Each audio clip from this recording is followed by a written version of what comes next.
Olá, seja bem-vindo à nona temporada do Clube do Livro. Estamos reunidos aqui nesta segunda-feira, caso você esteja acompanhando os vídeos e ouvindo os áudios em tempo real. Estamos nesta segunda-feira, dia 29 de setembro, compartilhando com você a nona temporada do Clube do Livro com o livro Cartas de um Diabo a Seu Aprendiz, de C.S. Lewis. Tão bom poder compartilhar com você essa temporada. Essa temporada, sem sombra de dúvidas, vai ficar marcado na nossa história, vai ficar marcado na nossa vida como a temporada que nós saímos do WhatsApp e avançamos e expandimos para o YouTube. Essa foi marcada a primeira temporada com os vídeos aqui no YouTube, e a gente não tem nem como agradecer cada um de vocês que estão somando conosco nessa temporada, que estão assistindo aos vídeos, que estão ouvindo os áudios, que estão compartilhando com as pessoas que vocês amam. Estou aqui ao lado da minha digníssima esposa, pastora Adriana, e juntos queremos então compartilhar com você as 3 últimas cartas desta semana. Vão ser as 3 últimas cartas do nosso livro. E eu não sei como é que está o seu coração, mas o meu coração já está aqui batendo acelerado pelo fim desta temporada. É isso aí, estamos na expectativa. Mas antes de começar a ler, não quero deixar de lembrá-lo, se você chegou aqui e ainda não está inscrito neste canal, se inscreva neste canal para que você possa receber aí os vídeos, ativar lá o sininho para ter as notificações. Já ouviu alguma carta por aqui? Dá um like, porque isso também faz com que o YouTube entregue os vídeos para novas pessoas. Você que está no nosso grupo raiz, como diz o meu amado esposo, seja muito bem-vindo. Estamos muito felizes com todos os comentários e vamos para a reta final. É isso aí, reta final. São 31 cartas que nós temos, e esta edição, ela em especial, ela tem o livro número 2, que foi lançado no final da vida do C.S. Lewis a pedido de um jornal, que depois a gente vai ler como que foi feito isso, mas achei muito interessante porque depois de muitos anos o C.S. Lewis ele faz um segundo livro com outras cartas, ou com uma carta só, que o Maldanado e o Vermelindo trocam, e eu estou muito curioso também para saber o que está escrito nessa carta. Mas do original são 31 cartas, e você vai hoje, segunda, amanhã, terça e quarta-feira, celebrar conosco então essas 3 últimas cartas. Estamos chegando ao final dessa temporada. É importante lembrar dos comentários, é muito bom. Lembrando que o Clube do Livro é um clube de edificação mútua. O seu testemunho pode ser a resposta de oração de alguém, pode esclarecer talvez a dúvida de outra pessoa. Então comente, compartilhe, não só no grupo do WhatsApp, mas também no YouTube. Talvez no YouTube você se sinta um pouquinho mais triste, mais tímido, porque fica aberto e exposto ao público, mas é importante seus comentários, porque eles enriquecem demais o nosso Clube do Livro. Amém? Então vamos orar por essa carta 28. Senhor, muito obrigado por tudo que nós estamos vivendo nesta temporada. Cada uma das 27 cartas que lemos até aqui nos abriu os olhos para uma verdade espiritual, e sabemos que essa carta de número 28 não será diferente. Deus, estamos chegando ao final de uma temporada tão edificante com esse livro, e temos a certeza, Pai, que grandes coisas o Senhor tem preparado para nós. Abençoa, Senhor amado, esta leitura, que o Senhor manifeste na vida de cada um que está ouvindo, cada um que está assistindo, e que o Senhor fale poderosamente aos nossos corações nesta última semana, em nome de Jesus. Amém. Amém. Vamos lá? O livro começa assim, carta 28, meu querido Vermelindo. Quando lhe disse para não encher suas cartas com baboseiras sobre a guerra, o que quero dizer é que eu não quero receber suas rapazódias infantis sobre a morte de seres humanos e a destruição de cidades. Mas, no que a guerra realmente diga a respeito ao estado de espírito do seu paciente, é claro que desejo relatórios completos. E nesse aspecto, você me parece especialmente obtuso. Você está me dizendo, alegremente, que há boas razões para esperar pesados ataques aéreos de surpresa na cidade em que o paciente mora. Esse é um exemplo gritante de algo que já reclamei com você antes. Sua aparente disposição para esquecer o objetivo principal da sua apreciação imediata do sofrimento humano. Será que você não sabe que bombas matam pessoas? Ou será que você não se dá conta de que a morte do seu paciente nesse momento é precisamente o que queremos evitar? Ele escapou dos amigos mundanos com os quais você tentou enredá-lo, se apaixonou por uma mulher muito cristã e está temporariamente imune aos nossos ataques à castidade e os vários métodos para corromper a vida espiritual dele, que estivemos experimentando, fracassaram. Nesse instante, com o auge da guerra se aproximando e as esperanças terrenas dele desvanecendo-se em sua mente, que está ocupada pelo trabalho dele na defesa civil e pela garota, ele está sendo forçado a atentar mais para os vizinhos do que jamais fizera até então e parece gostar disso mais do que esperava. Ele está abstraído de sua absorção em si mesmo. Como os humanos dizem, e como está crescendo diariamente na consciência de sua dependência espiritual do inimigo, ele estará, quase com certeza, perdido para nós, se for morto hoje à noite. É interessante aqui, eu queria falar só uma questão que eu percebi aqui nessas primeiras frases, que ele fala sobre a questão aqui me saltou aos olhos, que não é a guerra em si, mas é a narrativa em torno da guerra. Muitas vezes nós nos perdemos não pelo ataque em si, não que ele não aconteça, o ataque em si acontece, estava acontecendo, a guerra era uma realidade, não é uma história fictícia de pano de fundo, estava acontecendo. Mas o que o mal danado, a representação do mundo das trevas, está dizendo é o seguinte: a guerra não é importante. O que importa é o sentimento, a narrativa que gera dentro do paciente uma insatisfação, uma preocupação. É a guerra dos sentimentos, é o mexer com os sentimentos. Hoje nós não estamos numa guerra entre países, assim, na verdade tem a guerra de Israel contra o Estado palestino, lá temos a guerra da Rússia contra a Ucrânia, mas geograficamente são guerras que estão distantes de nós. Mas nós estamos hoje, por exemplo, no Brasil, e você que está nos Estados Unidos ou você que está em outro país está assistindo, por exemplo, nós temos pessoas na Europa que fazem parte do Clube do Livro, que estão geograficamente mais próximas da guerra em si, mas nós aqui no Brasil estamos numa guerra de polarização política. E o que traz para nós não é a guerra em si, mas é o sentimento ou as inquietudes que são provocadas em nós com as incertezas a respeito do futuro. Então, o diabo nem sempre trabalha com a ação em si, mas ele trabalha com aquilo que não existe, mas que gera dentro de nós uma aceleração, uma ansiedade, um medo, uma preocupação. Pelo menos eu entendi dessa forma. Então, tome muito cuidado. Tome muito cuidado com as narrativas que envolvem a sua vida e preste atenção em quanto o diabo tem usado essas narrativas para roubar você. Quer falar alguma coisa? Acho que é isso. Só as portas, que ele usa. Exatamente. Continuando. E também ele fala que agora o paciente está extremamente envolvido nas questões espirituais do reino de Deus. Aqui o mal danado já está quase que jogando a toalha em relação ao paciente do Vermelindo, porque ele diz, olha, nós já fracassamos. Então agora a gente não pode esperar que ele morra, porque se ele morrer, ele está nas mãos do inimigo. Até aqui há um fracasso em relação ao paciente. Continuando. Isso é algo tão óbvio que estou com vergonha de escrever sobre isso. Às vezes, eu me pergunto se vocês, jovens demônios, não estão sendo mantidos empenhados na tarefa da tentação por tempo excessivo, a ponto de correrem o perigo de serem infectados pelos sentimentos e valores dos seres humanos entre os quais trabalham. É claro que eles tendem a considerar a morte como o grande mal e a sobrevivência como o maior bem. Mas isso é porque nós os ensinamos a fazer isso. Que interessante, né? Exatamente, porque ele está dizendo aqui é o oposto do que a própria palavra diz, né? Porque para nós o viver é Cristo e o morrer é lucro. Olha só que interessante. Lembrando dessa narrativa antagônica que o livro do C.S. Lewis nos traz. E ele está falando, nós ensinamos vocês a amarem mais a vida do que amar a eternidade. Exatamente. Mas isso é porque nós os ensinamos a fazer isso.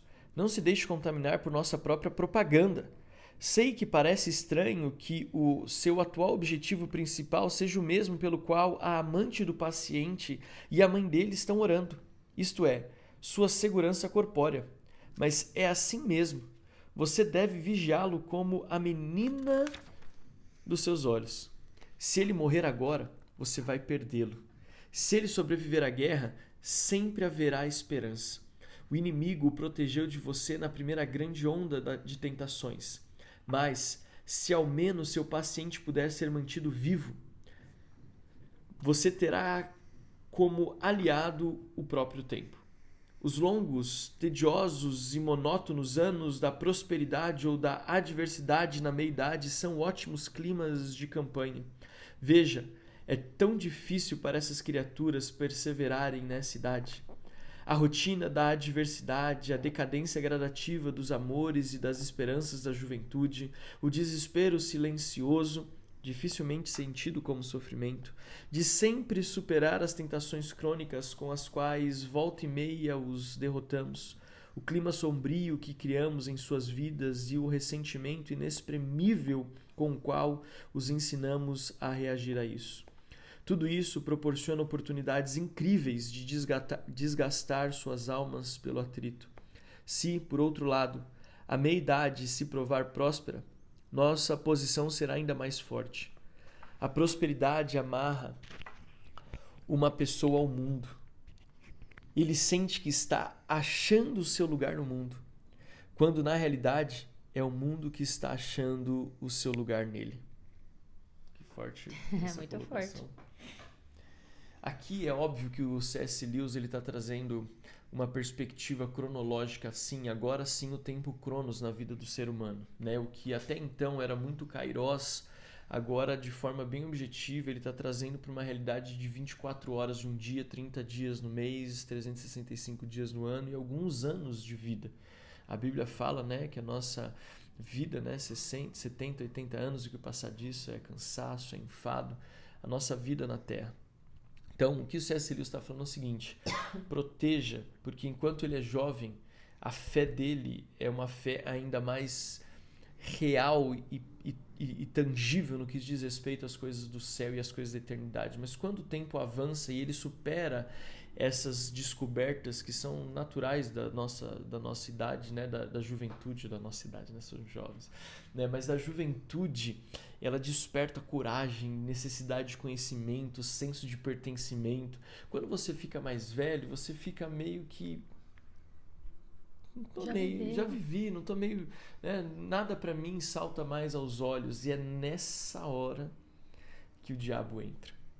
É interessante, né? Vamos ver o que... E também quando ele fala, né? A prosperidade amarra uma pessoa ao mundo. Ele sente que está achando seu lugar.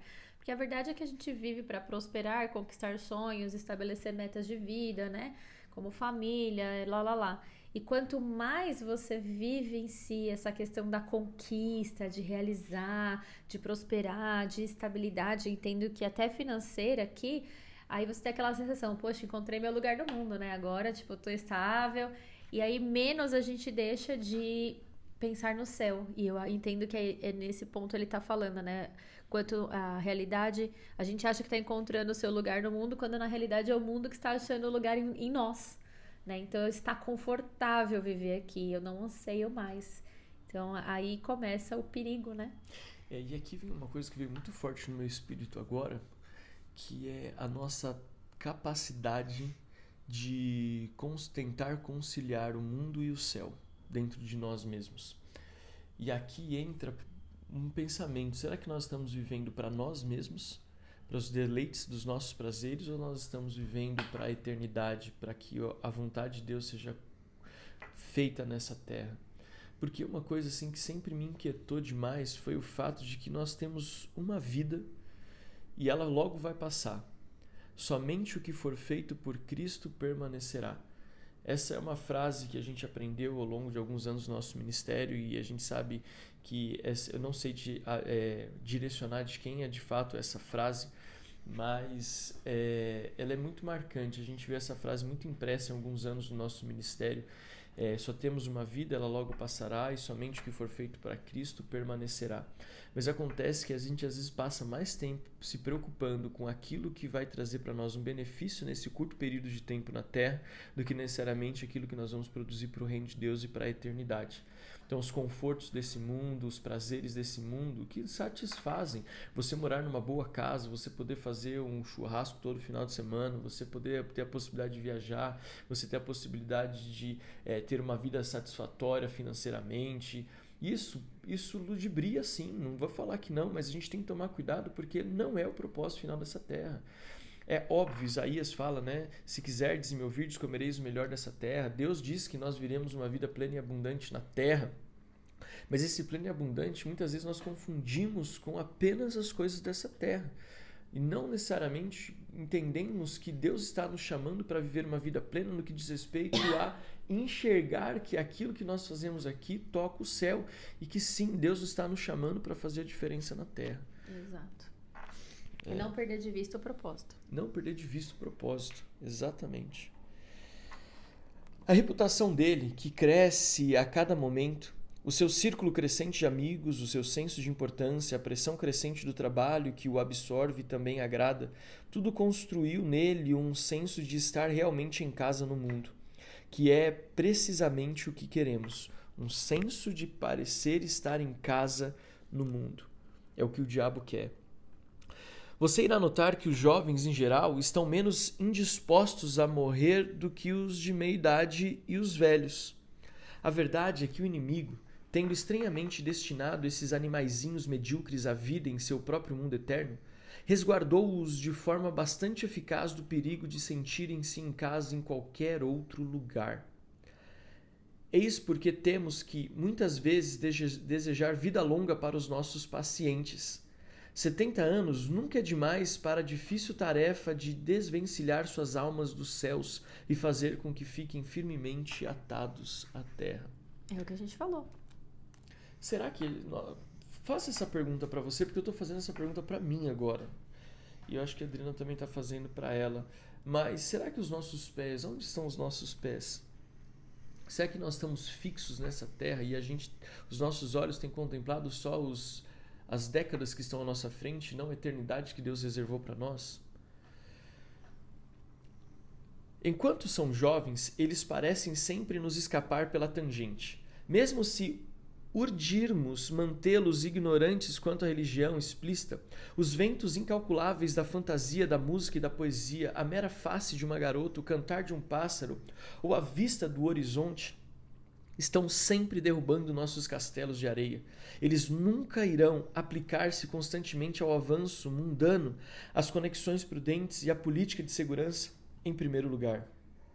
O seu apetite pelos céus é tão inveterado que nosso melhor método de atá-los à terra nesse estágio é fazê-los crer que a terra possa ser transformada em céu em algum momento do futuro pela política, pela genética, pela ciência, pela psicologia ou qualquer coisa do tipo. É muito lindo isso, porque ele está falando da juventude. A juventude visa o céu, entende a eternidade. Quando se vê, olha para a terra, pensa numa terra transformada. Eu lembro. A gente era assim. Vai transformar, é a ciência, um governador melhor, a gente vai transformar o mundo, vamos transformar o mundo, né? Embora a gente sonhe pelo céu e esteja disposto a morrer por Cristo, a palavra fala, jovens, sois fortes. Vos escrevo porque sois fortes. A palavra de Deus está em vós. A palavra de Deus está em vós e tens vencido o maligno. É isso que ele está falando. Os jovens vencem o maligno, porque eles é forte, a palavra habita neles, eles têm aquela inconformidade. É isso. E aí ele tá falando, bom, perdemos na juventude. Onde é que a gente vai ganhar? Na próxima fase. Na próxima fase. Nossa, e pra gente que pastoreou jovens, isso é tão forte, porque a gente vê isso. Eu tava conversando com a Adriana hoje de manhã, porque tem sido um fator muito interessante no nosso Clube do Livro, é que nós temos alcançado essa geração de meia idade, né? Você que está no Clube do Livro. O pós-jovem. O pós-jovem. E o que mais eu tenho visto, eu acho muito interessante isso, é que boa parte dos adolescentes ou dos dos jovens mais novos, 25 menos, né? Eles têm falado assim para mim: pastor, eu acordo com a sua voz na minha casa. A pastora Adriana, eu acordo com vocês, a minha mãe lá, eu me sinto aquele Zé Bétio do rádio, o pulo do gato com o José Paulo de Andrade. Olha só como eu tô ficando velho. Eu acordava de manhã quando eu tinha 9 anos, 10 anos de idade com os meus pais. O pulo do gato. E aí era lá, tinha que ir pra escola e meu pai tava ouvindo aquilo no carro, no rádio relógio, no quarto deles. E eu fico pensando que nós estamos falando com um público um pouco mais maduro, uma geração um pouco mais madura. Só que é importante você, pai e mãe, compartilhar essa carta de hoje com seus filhos. Quando a gente liderava jovens, isso lá em 2010, tinha uma canção que a gente cantava muito, que ele falava assim: já decidi... eu decidi... viver pra ti. Não há nada que eu queira mais do que entregar minha juventude no teu altar. Já decidi viver pra ti. Não há nada que eu queira mais do que entregar no teu altar minha juventude a ti. Bom, essa música marcou demais o ano de 2010 na nossa vida, no nosso ministério. Foi um ano muito especial também no Ministério da Juventude. E uma das coisas que a gente vê é justamente isso. O jovem, ele tem dentro de si, ele carrega dentro de si uma verdade pela descoberta do mundo, uma verdade pela descoberta das coisas eternas, que se ele não toma cuidado, à medida que o tempo vai passando, ele vai perdendo isso.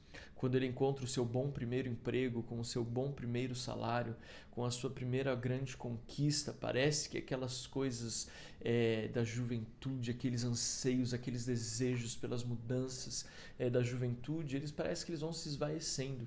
E aqui eu falo com você que ficou mais velho, assim como nós ficamos mais velhos. Quais são os desejos da sua juventude que você deixou de ter pelo simples fato de ter amadurecido um pouco mais? Eu acho que o ponto é que eu sempre falo até com os plus, que a gente chama de jovens mais maduros, porque essa próxima fase, ela tá muito sujeita a esse ataque. Eu acho que é isso que a gente vai ver aqui nas próximas linhas. Então, esse amadurecimento, ele não é ruim, né? O que a gente precisa é não perder o propósito, e não perder de vista o propósito, né? O desejo de viver a eternidade, de entender o quanto eu sou inspiração para essa geração que está, né? Então, hoje a gente carrega, por exemplo, marcas de um grande avivamento e a maturidade de estar lendo, por exemplo, uma literatura como essa e tirando lições e aprimorando na nossa vida com Cristo, mas a gente não pode perder de vista o propósito. Eu sou espelho e influência para essa próxima, para essa que ficou perdida, né? Porque a gente olha aqui para a geração dos mais novos aí e fala: por que será que eles não ouvem o Clube do Livro? Eu falei: porque eles não leem. Essa geração gosta de ler. Eles têm o tempo de... né? A grande maioria. Tem o tempo de concentração ali de 15 segundos, 1 minuto de um vídeo. Então, existem outras estratégias também que o diabo usa para essa geração de jovens para distraí-los do propósito. Mas eu não estou trazendo peso para que eles são. Eu estou dizendo assim: a gente não pode perder de vista o nosso propósito. Não podemos perder de vista o seu, aquilo que o Senhor nos chamou para ser. E essa maturidade, ela é boa quando aplicada de forma correta. O que a gente tem que aprender é a amadurecer aos olhos da palavra. Amadurecer biblicamente saudável, espiritualmente saudável, cumprindo Eclesiastes 3, né? Eclesiastes 3 que diz: há um tempo determinado para todo propósito debaixo do céu. O que você ficou? Não, tô ouvindo. Parece que você ficou meio down do nada. Mas eu sempre oro assim: Deus, me dá a inquietude dos primeiros dias aliado à maturidade dos dias atuais. Não que eu me considere maduro, mas eu acho que eu estou um pouquinho mais do que já fui um dia. Continuando. O verdadeiro mundanismo é obra do tempo, assistido, é claro, pelo orgulho, pois nós ensinamos esses vermezinhos a descrever a morte vindoura como bom senso, maturidade ou experiência. A experiência, no sentido peculiar que os ensinamos a ver, é, aliás, uma palavra muito útil. Um grande filósofo humano quase deixou escapar nosso segredo quando disse que onde a virtude estiver envolvida, a experiência é a mãe da ilusão. Mas, graças a uma mudança na moda, é claro que também em relação ao ponto de vista histórico, nós tornamos o seu livro amplamente iníquo, sem valor. O quanto o tempo é valioso para nós pode ser percebido pelo fato de que o inimigo nos concede tão pouco dele. A maioria dos seres humanos morre na infância. Dos sobreviventes, boa parte morre na juventude. Obviamente, o nascimento humano é importante para o inimigo, principalmente com a qualificação para a morte humana. E a morte é apenas o portal para esse outro tipo de vida. Somos autorizados a trabalhar somente em cima de uma minoria da espécie, pois o que os humanos chamam de vida normal é a exceção. Aparentemente, ele deseja que alguns, mas apenas muito poucos, dos animais humanos com os quais ele está povoando os céus tenham tido a experiência de resistir a nós ao longo de uma vida terrena de 60 ou 70 anos. Bem, aí é que está a nossa oportunidade. Quanto mais curta ela for, melhor uso teremos que fazer dela. Seja o que for que você faça, mantenha o seu paciente o mais seguro que puder. Com carinho, seu tio Maldanado. É muito doido essa carta aqui. Aqui algumas questões mudam um pouco, né? Primeiro, já falamos sobre o contexto da guerra, que não é real. Outro ponto, a expectativa de vida mudou muito, ampliou-se mais. Isso, aos olhos dessa carta, é perigoso, porque significa que o diabo está tendo mais tempo a trabalhar nos corações. E uma coisa eu aprendi, quanto mais velho a gente fica, mais teimoso a gente fica. E o mais teimoso é mais difícil de permitir que o Espírito Santo trabalhe em nós. Então, vigia o teu coração em nome de Jesus. Gente, eu me deleito nessas cartas. Para mim, o que mais me impacta aqui é a gente pensar no céu como... pensar na terra como lugar de passagem. Nós não somos daqui. Estamos passando por esse momento terreno, mas a nossa vida, ela é a eternidade com Cristo. Né? E tudo que a gente tem que fazer, o foco tem que estar na eternidade. Eu trabalho, a prosperidade, a família, tudo tem que ter o foco na eternidade. Né? Eu estou vivo hoje, o Senhor tem algo a cumprir na minha vida. E o meu foco é a eternidade. Né? Então, o quanto a gente pensa na eternidade? Porque se nós pensarmos na eternidade, é muito mais fácil a gente identificar os ataques do inimigo. Exatamente. Então, nós queremos encerrar essa carta nessa segunda-feira, abençoando a tua vida e declarando a bênção do Senhor sobre tudo que você fizer. Não se esqueça de curtir, você que está aqui assistindo ao vídeo, curte esse vídeo, comenta, se inscreve no canal e ative as notificações. Você que está aqui no Clube do Livro, no áudio, Deus abençoe, envie esse áudio para outras pessoas, comente aqui no grupo e nós esperamos você. Estamos aqui na nossa frente com as opções da nossa próxima temporada. Eu já tenho um livro no meu coração, mas eu quero compartilhar com a minha esposa e eu quero que você ore por isso, porque já está chegando a 10ª temporada do Clube do Livro. Deus abençoe a tua vida em nome de Jesus. Tchau, tchau. Tchau.